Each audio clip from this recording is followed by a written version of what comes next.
কাল থেকে বন্ধ মালয়েশিয়ার শ্রম বাজার। শেষ সময়ে বিমানবন্দরে কর্মীদের ভিড়, বিশেষ ফ্লাইট চালুর সিদ্ধান্ত বিমানের। উজানের ঢলে সিলেট অঞ্চলে আগাম বন্যা, পানিবন্দী ৫ লাখের বেশি মানুষ। রিমালে বেশি ক্ষতিগ্রস্ত উপকূল এলাকার বাঁধ। এবং লাগামহীন নিত্যপণ্যের বাজারে অস্বস্তি বাড়ছে দেশ জুড়ে। সবকিছুর দামই ঊর্ধ্বমুখী, চরম বিপাকে পড়ছে সাধারণ মানুষ। দর্শক দেখছিলেন দেশ জনপথ সংবাদ শিরোনাম। পুরো সংবাদ জুড়ে আপনাদের সাথে থাকবো আমি কানিজ লাবণী। দর্শক এবার চলে যাচ্ছে বিস্তারিত সংবাদে। সিন্ডিকেট চক্রে আবারও বন্ধ হলো মালয়েশিয়ার শ্রম বাজার। কাল থেকে দেশটিতে আর কর্মী পাঠানো যাবে না। এর আগে ২০০৯, ২০১৬ ও ২০১৮ সালেও বন্ধ হয়েছিল মালয়েশিয়ার শ্রম বাজার। সরকারিভাবে যারা মালয়েশিয়ায় ওয়ার্কার ভিসা পেয়েছেন ৩১ মের মধ্যে তাদের প্রবেশ বাধ্যবাধকতা আরোপ করেছে দেশটি। ১৬ মে পত্রিকায় জরুরি বিজ্ঞপ্তি দিয়ে প্রবাসী ও বৈদেশিক কর্মসংস্থান মন্ত্রণালয় বিষয়টি জানায়। তবে বাংলাদেশে অবস্থানরত অনেক প্রবাসী কর্মী এ তথ্য জানতেন না। ২০ মের পর বিষয়টি জানাজানি হলে মালয়েশিয়ায় যাওয়ার হিড়িক পড়ে। এতে ফ্লাইটের সংকট দেখা দেয়। এ অবস্থায় টিকিটের সংকট কাটাতে ফ্লাইট বাড়িয়েছে দেশীয় ২ এয়ারলাইন্স।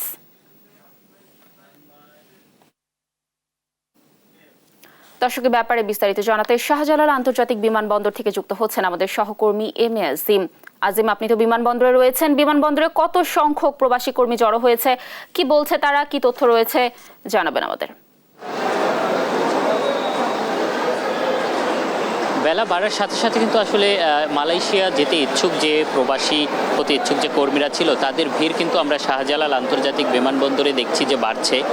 দুপুরের পরেও আমরা দেখেছি যে বেশ কিছু কর্মীরা কিন্তু এখানে এসেছেন যারা মালয়েশিয়া যেতে ইচ্ছুক ছিলেন। তারা আসলে এজেন্সিগুলোতে গিয়েছিলেন এবং এজেন্সিগুলোতে গিয়েও আসলে যে এজেন্সির যে কর্মী বা যারা ছিলেন তাদেরকে খুঁজে না পেয়ে কিন্তু তারা বাধ্য হয়ে আবারও শাহজালাল আন্তর্জাতিক বিমানবন্দরে এসেছেন। এবং এখানে তারা যেটি বলছেন যে আসলে তাদের এখন আসলে কোনো কিছুই করার নেই, তারা আসলে দেয়ালে পিঠ থেকে গিয়েছে, যার ফলে আসলে কি করবেন সেটি আসলে এখন বুঝতে পারছেন না। এবং যারা সকালে এসেছেন তাদের অবস্থাটা যদি আমি আপনাদেরকে একটু দেখাতে চাই, তাদের আসলে দীর্ঘ অপেক্ষার পর তাদের চোখে মুখে কিন্তু এখন এই মুহূর্তে একটি হতাশার ছাপ বিরাজ করছে। কারণ তারা যদি আজকে না যেতে পারে সেক্ষেত্রে মালয়েশিয়া সরকারের যে সিদ্ধান্ত, সে সিদ্ধান্ত হিসেবে আজকের পর কিন্তু আর তারা শ্রমিক নেবেন না। সেক্ষেত্রে আজকে যারা যেতে পারবেন না তারা কিন্তু আর মালয়েশিয়া যাওয়ার যে সুযোগটি সেটি কিন্তু তারা আর পাচ্ছেন না। সেক্ষেত্রে তাদের মধ্যে একটি হতাশা কাজ করছে। তারা দীর্ঘ প্রতীক্ষার পর, দীর্ঘদিনের যে প্রচেষ্টা, সেই প্রচেষ্টার পর সব কিছুই ঠিক ছিল, সেখানে বিমানের টিকিট না পাওয়ার ক্ষেত্রে তারা যেতে পারছেন না। এবং এই মুহূর্তে আসলে তাদের সাথে যে এজেন্সিগুলো কথা বলেছিল বা চুক্তি করেছিল সেই এজেন্সিগুলোরও তারা খোঁজ পাচ্ছেন না। সেক্ষেত্রে তারা কি করবেন, কোথায় যাবেন, সেই যে একটি অবস্থা সেটি নিয়ে আসলে এখন বলা চলে যে পুরো শাহজালাল আন্তর্জাতিক বিমানবন্দরে মালয়েশিয়াগামী কর্মীদের একটি হতাশার চিত্র এখানে ফুটে উঠেছে। এবং তারা এই মুহূর্তে বেশ কিছু এজেন্সি কিন্তু তাদেরকে একটি আশ্বাস দিয়েছে যে বিকেল ৫টায় বাংলাদেশ বিমানের বিশেষ ফ্লাইটে তাদের কিছু সংখ্যককে যাওয়ার একটি সুযোগ করে দিবেন। এবং সেক্ষেত্রে কিন্তু সেই আশ্বাসেও বলা চলে যে অনেকে রয়েছেন। তবে ৫টার পরে সেই আশ্বাসে যারা যেতে পারবেন না তারপর কিন্তু আবারও হতাশা। আমরা দেখেছিলাম যে ১২টা বা তার আগে পরে কিন্তু এখানে যারা এসেছেন তারা কিন্তু কান্না বা আহাজারি করতেছিলেন যে কিভাবে কি করবেন।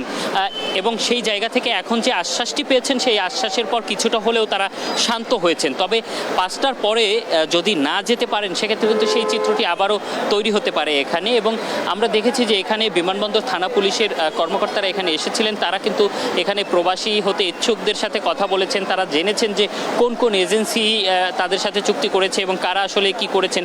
আমরা দু একজন কর্মীর সাথে কথা বলে জানতে পেরেছি তাদেরকে কিন্তু দু একটি এজেন্সি এখানে এসেও প্রতারণা করেছে। তাদেরকে টিকিট দিয়েছে, যে টিকিটগুলো আসলে ভুয়া টিকিট বলা চলে, জাল টিকিট। সে জাল টিকিট নিয়ে তারা প্রবেশ করে বিমানবন্দরে ভিতরে তারপরে আবার কিন্তু তারা ঘুরে এসেছেন, তারা যেতে পারেননি। সেক্ষেত্রে কিন্তু আরও হতাশা তাদের মধ্যে তৈরি হচ্ছে। এর পরে বলা চলে যে বেশ কয়েকজন আমরা ওনার সাথে কথা বলেছি, তারা যেটি বলছে যে তাদের সর্বোচ্চ শেষ করে কিন্তু তারা এজেন্সিগুলোকে টাকা দিয়েছেন। সেক্ষেত্রে তারা কিন্তু আজকে যদি না যেতে পারেন তারা কিভাবে চলবেন আগামী দিনগুলোতে সেটিও তারা বলতে পারছেন না। তো এই ছিল আমার কাছে বিমানবন্দর থেকে সবশেষ। ধন্যবাদ আজিম আমাদের সাথে যুক্ত থাকার জন্য। দর্শক, আমি বলছিলাম যে সিন্ডিকেট চক্রে মালয়েশিয়ার শ্রম বাজার আবারও বন্ধ হয়েছে, এজন্য কর্মীরা ভিড় করেছেন বিমানবন্দরে। সেখান থেকে বিমানবন্দরের সর্বশেষ তথ্য জানাচ্ছিলেন আমাদের সহকর্মী। বিমানের টিকিট পেতে মতিঝিলে ভিড় করছেন মালয়েশিয়াগামী অনেক যাত্রী। সেখান থেকে যুক্ত হবেন আমাদের সহকর্মী সাবরিনা মজুমদার। সাবরিনা, আপনি তো মতিঝিলে রয়েছেন, টিকিট প্রত্যাশীরা কি বলছেন, আর কর্তৃপক্ষ কি এই বিষয়ে কোনো বক্তব্য দিয়েছে কিনা, কি তথ্য রয়েছে জানাবেন?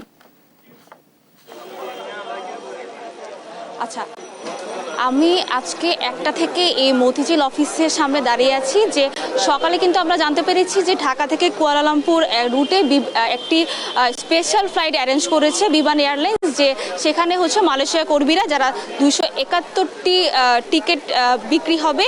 এবং সেজন্যই আমি আজকে সকালে যেটি দেখতে পেয়েছি যে আস্তে আস্তে যারা টিকিট পড়তেছে তারা কিন্তু এখানে এসে ভিড় করেছেন। কিন্তু এখানে যারা এসেছেন তারা ভিতরেও, আমি কর্তৃপক্ষের সাথে অনেকবার কথা বলতে চেয়েছি যে তারা টিকিট কেন দিচ্ছে না। তারা বারবারই বলছে যে তারা কেউ সামনে আসতে চাচ্ছে না। ভিতরে যারা কর্মীরা আছেন এই বিমান বাংলাদেশ এয়ারলাইন্সে, তারা ভিতরে আছেন, তারা কিন্তু বের হচ্ছে না, তারা কোনোভাবেই কোনো কথা বলতে চাচ্ছেন না। আচ্ছা, আপনি তো 1:30টার দিকে এসেছেন, তো আপনি এখানে কি দেখতে পাচ্ছেন? আমি জানতে পারলাম যে অনলাইন একটা যমুনা টেলিভিশনে একটা ভেরিফাইড পেজে আমরা জানতে পারলাম যে 271টি টিকিট সংগ্রহ করা যাবে মতিঝিল ব্রাঞ্চ থেকে। স্পেশাল ফ্লাইট যাবে মালয়েশিয়ায়। তো এখানে আমি নিউজটা পাওয়ার পরে আমি চলে আসছি, 1:30টার ভিতরে আমি চলে আসছি। আসার পরে দেখি যে এখানে মানুষ খুব ক্রাউডেড, অনেক মানুষ জড়ো হয়েছে। কিন্তু এই আমরা একটু কথা বলার চেষ্টা করলাম, কিন্তু এখানে আমাদের কথা বলার কোনো সুযোগ দিল না। তারা বলতেছে যে এই মালয়েশিয়ার টিকিট সংক্রান্ত কোনো বিষয় এখানে নাই, এখানে হলো হজ ফ্লাইটের একটা বিষয় নিয়ে এখানে টিকিট নিয়ে কথা চলতেছিল। এইটাই, আমরা এর বেশি কিছু জানি না। কিন্তু আচ্ছা, আপনি এই যে আপনার যে টিকিট পাচ্ছেন, এটা আপনাদের হচ্ছে দাবি? আমাদের দাবি হলো, আমার জানা মতে 20 থেকে 30 হাজার লোক এখনও মালয়েশিয়া যাওয়া বাকি আছে, এবং যেটা মালয়েশিয়ার সরকার কর্তৃক আজকে 31শে মে রাত 12টার মধ্যে মালয়েশিয়া এয়ারপোর্টে পৌঁছতে হবে। এরপর যারা যাবে তারা মালয়েশিয়া ঢুকতে পারবে না। আমরা এই 20-30 হাজার যাত্রী মাননীয় প্রধানমন্ত্রীর কাছে আবেদন, সবাই যেন যাইতে পারে, আমরা তার হস্তক্ষেপ চাই। আপনি যেমনটি শুনছিলেন লাবণী, যে এখানে কিন্তু 200রও কম মানুষ আছে। তারা যদি এখানে 271টি টিকিট দেওয়া যেত তাহলে কিন্তু তারা সবাই টিকিট পেত। এখানে কিন্তু সবাই তাদের প্রত্যাশা অনুযায়ী হচ্ছে মালয়েশিয়া যাওয়ার জন্য এখানে প্রায় প্রত্যেকে 1টা থেকে এখানে ভিড় করে এসেছেন এবং বসে এসেছেন। কিন্তু তাদের একটাই দাবি, এটি হচ্ছে তারা যাতে যেতে পারেন এবং তাদেরকে যাতে পরিপূর্ণ টিকিটটি দেওয়া হয়। এই ছিল সর্বশেষ খবর। লাবণী, ধন্যবাদ সাবরিনা আমাদের সাথে যুক্ত থাকার জন্য। দর্শক, আমাদের সহকর্মী যেমনটি বলছিল, আজ রাত 12টার মধ্যে মালয়েশিয়া প্রবেশ করতে হবে যারা প্রবাসী কর্মী রয়েছে। এ ব্যাপারে মতিঝিল থেকে টিকিটের বিষয়ে সর্বশেষ তথ্য জানছিলাম আমরা। সুনামগঞ্জে টানা বৃষ্টি ও উজান থেকে নেমে আসা পাহাড়ি ঢলে দ্রুত বাড়ছে সকল নদ নদীর পানি। এতে আতঙ্কে পার করছেন জেলার 20 লাখেরও বেশি মানুষ। সেই সাথে ঢলের পানিতে যে কোনো সময় সীমান্ত এলাকার নিম্নাঞ্চল প্লাবিত হয়ে পানিবন্দী হয়ে পড়তে পারেন 5 লাখের বেশি মানুষ। এদিকে বৃষ্টিপাত বন্ধ থাকায় উন্নতি হতে শুরু করেছে সিলেটের জৈন্তাপুরের বন্যা পরিস্থিতি। সহকর্মীদের পাঠানো তথ্যচিত্রে দেখুন ডেস্ক রিপোর্ট। গেল 4 দিন ধরে ঝড়ো বাতাস ও মুষলধারে বৃষ্টি হচ্ছে সুনামগঞ্জে। সেই সাথে ভারতের চেরাপুঞ্জিতে বৃষ্টিপাত অব্যাহত থাকায় উজান থেকে নেমে আসা পাহাড়ি ঢলে সুরমা, কুশিয়ারা, রক্তি, বোলাই ও জাতুকটা নদীর পানি বৃদ্ধি পাচ্ছে দ্রুত গতিতে। জেলার তাহিরপুর, বিশ্বম্ভরপুর, ধর্মপাশা ও মধ্যনগর সহ বেশ কয়েক উপজেলার বেশিরভাগ মানুষ বসবাস করেন সীমান্ত নিকটবর্তী এলাকায়। ফলে উজান থেকে নেমে আসা পাহাড়ি ঢলে এইসব এলাকা প্লাবিত হওয়ার শঙ্কা রয়েছে। চরম দুশ্চিন্তায় সময় পার করছেন হাওর অঞ্চলের বাসিন্দারা। পাহাড়ে আরও বৃষ্টি হইতাছে, পানির সম্ভাবনা আছে। লামলে সুনামগঞ্জে শহরে পানি উঠতে পারে।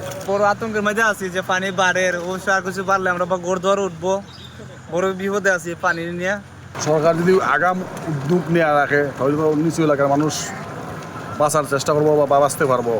জেলা পানি উন্নয়ন বোর্ডের তথ্য বলছে 24 ঘন্টায় সুনামগঞ্জে 70 মিলিমিটার বৃষ্টিপাত রেকর্ড করা হয়েছে।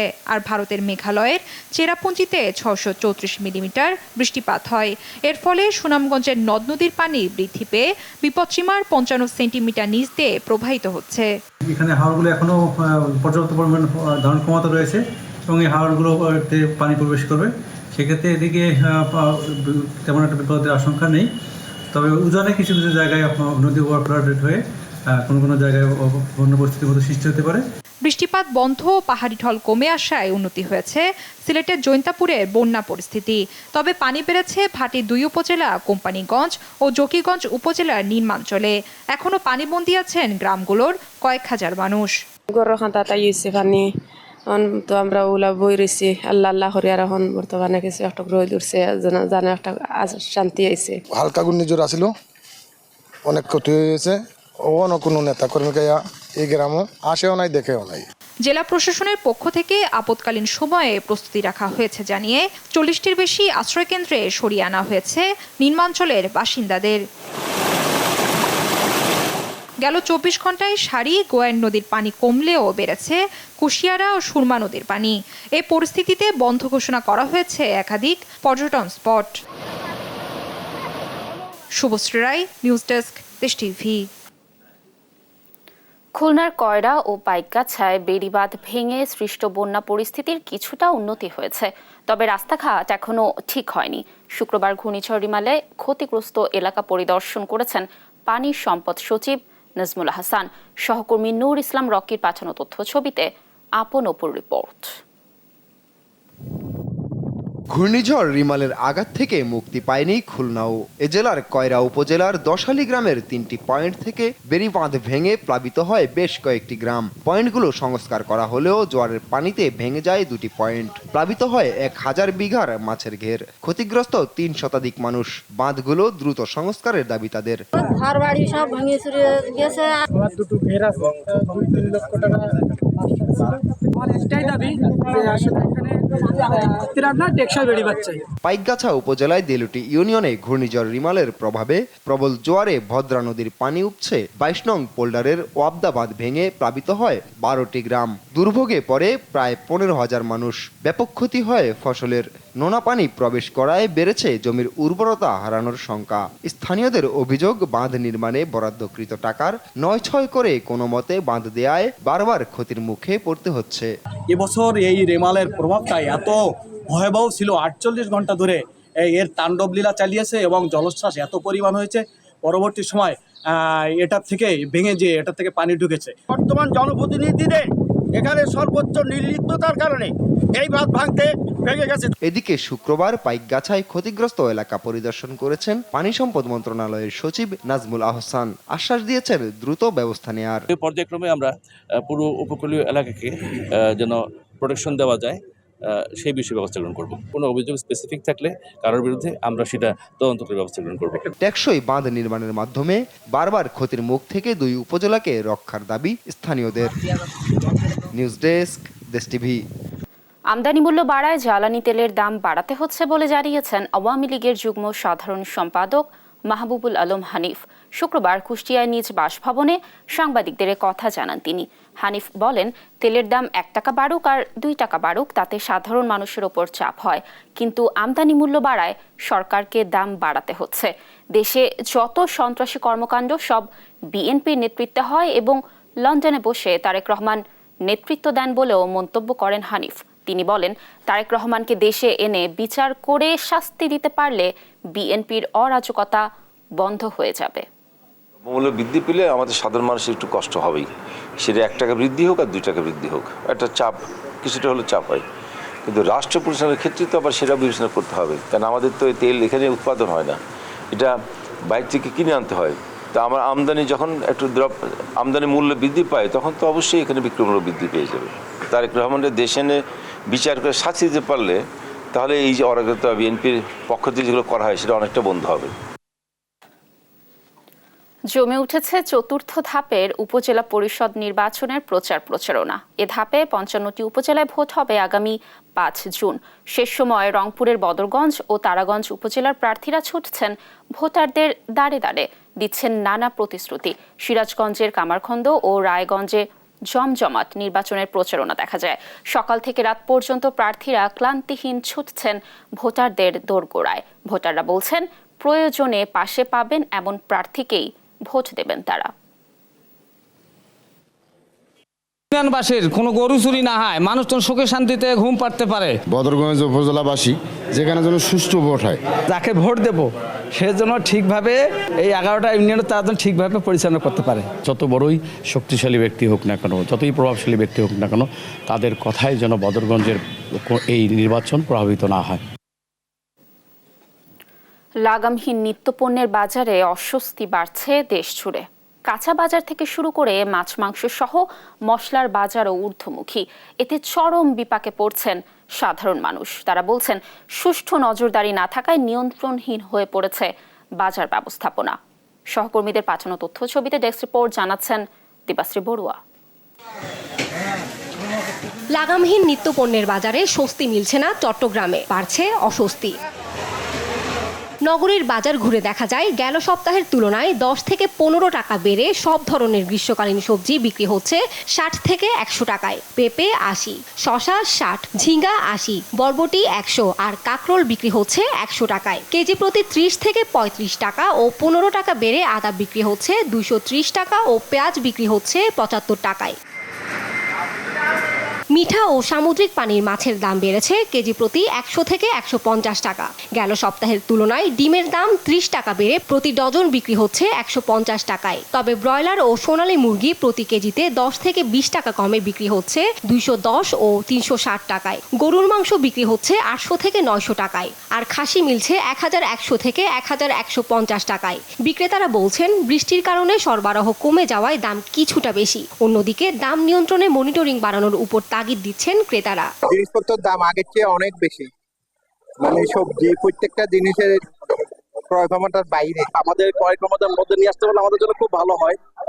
যেহেতু এখন যে বাজার ব্যবস্থা, আমাদের ইনকাম ব্যবস্থা বাজার ব্যবস্থা অনেক অনেক হাই।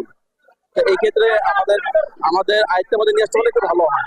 লালমনিরহাটেও বেড়েছে কাঁচামাল সহ সব ধরনের নিত্যপণ্যের দাম। বাজারে কাঁচামরিচ কেজি প্রতি 170 থেকে 180 টাকা, আলু 50 থেকে 70 টাকা, দেশি মুরগি 550 টাকা, ব্রয়লার 230 টাকা, গরুর মাংস 750 টাকা, বেগুন 40 থেকে 50 টাকা, পেঁয়াজ 80 টাকা দরে বিক্রি হচ্ছে। এছাড়াও বেড়েছে মাছ, ডিম, আদা সহ সকল প্রকার সবজির দাম। কয়েকদিনের ভিতরে ব্রয়লারের গোস্তের দাম বেড়েছে।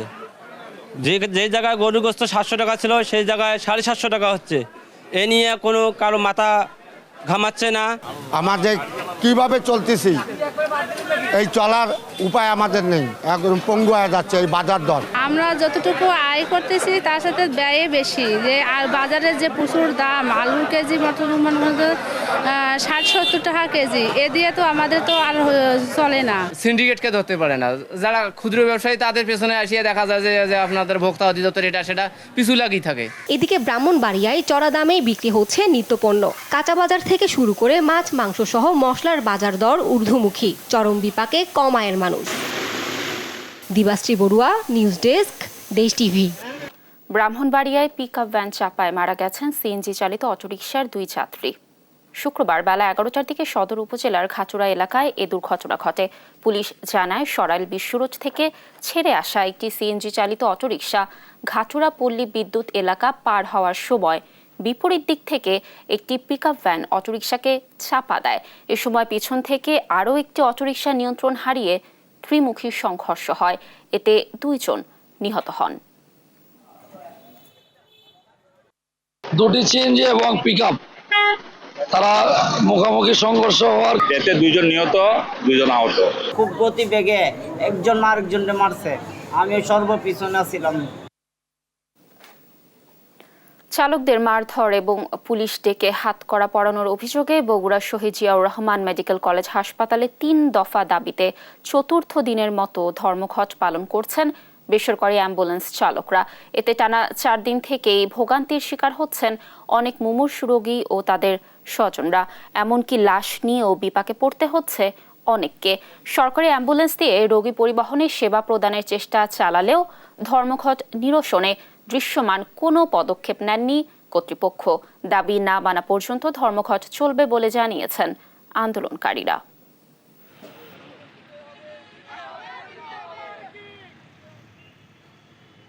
বিদ্যাসার আসার পর থেকে আসেই ড্রাইভারের নামে নিয়ে মারধর করে, অকথ্য ভাষায় গালিগালাজ করে। এটা তো আমরা সবসময় আর মানতে পারি না। আমরা আর এই নির্যাতনের শিকার আর হব না। সরকারের কাছে আমরা ইয়ে করতেছি, এটা ব্রিগেডিয়ার স্যার কেন আমাদের প্রতি এরকম নির্যাতন করে? রোগীগুলো ভোগান্তি যেন আমাদের সরকারি অ্যাম্বুলেন্স আছে সেটা হয়তো খুবই হবে না। এখন রোগী তো বিভিন্নভাবে নিচ্ছে, বিভিন্নভাবে যেটা করতে হবে, ওরা যেন এখানে সিন্ডিকেট অন্য আমার বাইরের অ্যাম্বুলেন্স ওরা যাবে না, বাইরের অ্যাম্বুলেন্স যেন আসতে দেয়, পুলিশের সহযোগিতায় যাতে এখানে লাগবে। আমি পুলিশের কথা বলছি। দর্শক, শেষ করব দেশ জনপদ সংবাদ, তার আগে শিরোনামগুলো জানিয়ে দিচ্ছি আরেকবার।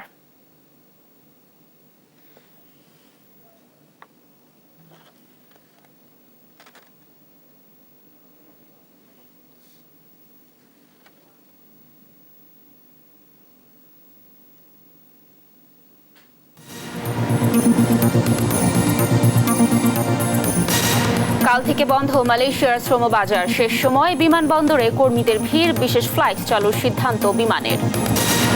উজানের ঢলে সিলেট অঞ্চলে আগাম বন্যা, পানিবন্দী 5 লাখের বেশি মানুষ, রিমালে বেশি ক্ষতিগ্রস্ত উপকূল এলাকার বাঁধ। এরকম লাগামহীন নিত্যপণ্যের বাজারে অস্বস্তি বাড়ছে দেশ জুড়ে, সবকিছুর দামই ঊর্ধ্বমুখী, চরম বিপাকে পড়ছে সাধারণ মানুষ।